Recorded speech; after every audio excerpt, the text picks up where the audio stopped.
फरायसालि समाव दाखोर फेक्टर खारनायखौ बन्द खालामनांगौ।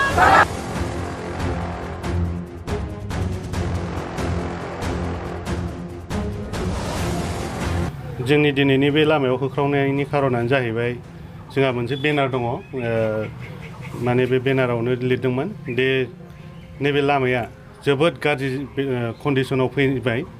दा बे लामाखौ फाहामनो माबायैनो दाबियैनो जोङो सिगाङावबो मेम'रेन्डाम होदोंमोन डिसिनाव। दा डिसिया जेबो गुरुत्व लायैखाय जोङो दिनैनि नैबे लामाखौ जथेनाय हाबाफारिखौ जों लानांगौ जानानै फैदों। बे जोङो बारा गोबाव लायाखै, 2 घन्टानि थाखाय लादोंमोन।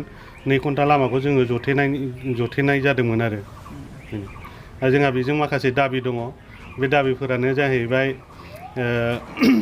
नैबे लामाखौ थाबैनो फाहामना होनांगौ आरो बे लामाजों गोबां हेभि गारि डाम्पारफोरा अभारलड लानानै थाङो आरो बिसोरखौ जाहाथे अभारलड लाहोआ आरो समय मथे खारनाय, जेनेबा स्कुल टाइमफोराव गथ'फोर थांलाय फैलाय जायो बा बिदिनो कलेजाव थांनाय उसुबिदा जायो, एखमबा बिनि डाम्पारफोरनि थाखायनो एरेस्ट लानो हायै बायदिसिनाफ्राव एक्सिडेन्टआबो गोबां जाया नङा जानानै थांबाय।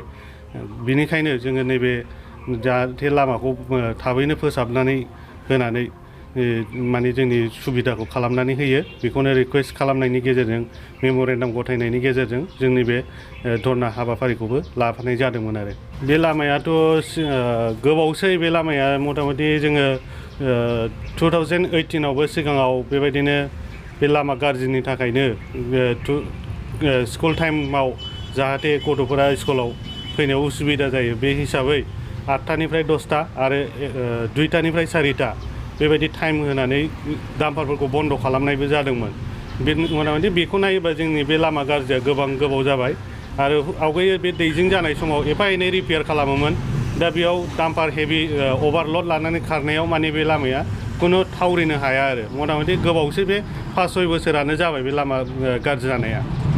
ओरैनोथ' जोङो मोनथिनाय बायदि आसाम मालायाव हाबनो, आसाम मालानि बायदिसिना सार्भे खालामनायावबो फैदोंमोन, नाथाय बे सार्भे खालामनायाव जों माला जाफुंगोन बेखौथ' जों मोनथिना।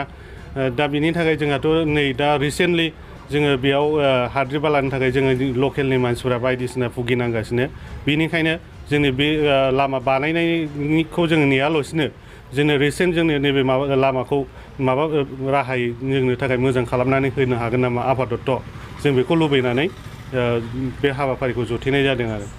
गोदान सोरां, गोदान मिजिं, गोदान गंसे बुहुम जोंनि आखाइ मुथियाव गियाननि लैथो आवगायलांनो रोजासे सिमा। फरायसाफोरनि थाखाय मोजां खौरां। नोंथांनि हामसिन सोलोंथाइनि थाखाय लानानै फैदों गियान स्रोत। गियान स्रोतआ मोनसे डिजिटेल मुगानि आदब आरो गुनगोनां सोलोंथाइनि प्लेटफर्म, जेराव गियान स्रोतआ नोंथांनि सोलोंथाइनि थाखाय जायखिजाया समावनो नोंखौ सोलोंनायाव मदद होगोन। डिजिटेल मुगानि गोदान सोलोंथाइ आदबाव रावनि सायाव जेबो जिंगा सिनांगौ गैलिया। मानोना गियान स्रोतआव थाखो 9 आरो 10 थाखोनि फरायसाफोरा गावनि बिमानि राव बर' बिजोंजोंनो लोगोसे आरो गुबुन गुबुन रावफोरावबो सोलोंग्रोनो हागोन। आथिखालसिमाव गियान स्रोतआव मोननो हानाय आयदाफोरानो जादों फारियै सानखान्थि, रांखान्थि, राजखान्थि, बुहुमखौरां, जारिमिन, मुवा बिगियान, रासायनारि बिगियान, जिबारि बिगियान, बिमा राव आरो इंराजि।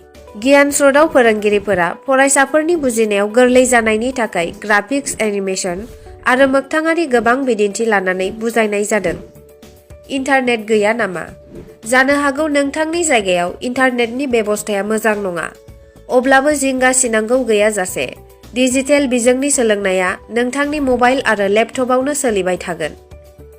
गियान स्रोतआ बयनिबो थाखाय गुनगोनां सोलोंथाइ लानायाव गोरलै खालामदों, जोबोद खम बेसेनावनो गुनगोनां सोलोंथाइखौ।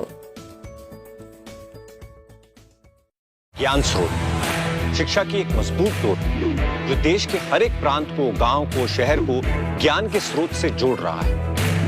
एक बेहतरीन डिजिटल एजुकेशन प्लेटफॉर्म जो ऑनलाइन और ऑफलाइन के माध्यम से देश के हर एक बच्चे को उसके प्रांत की भाषा में उसका पूरा कैरिकुलम पढ़ाएगा, कहीं से भी और कभी भी।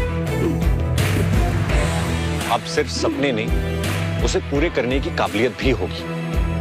तो इंडिया खुलकर सपने देखो, क्योंकि अब हर सपने को मिलेगी मंजिल। सक्सेस सबके हाथ।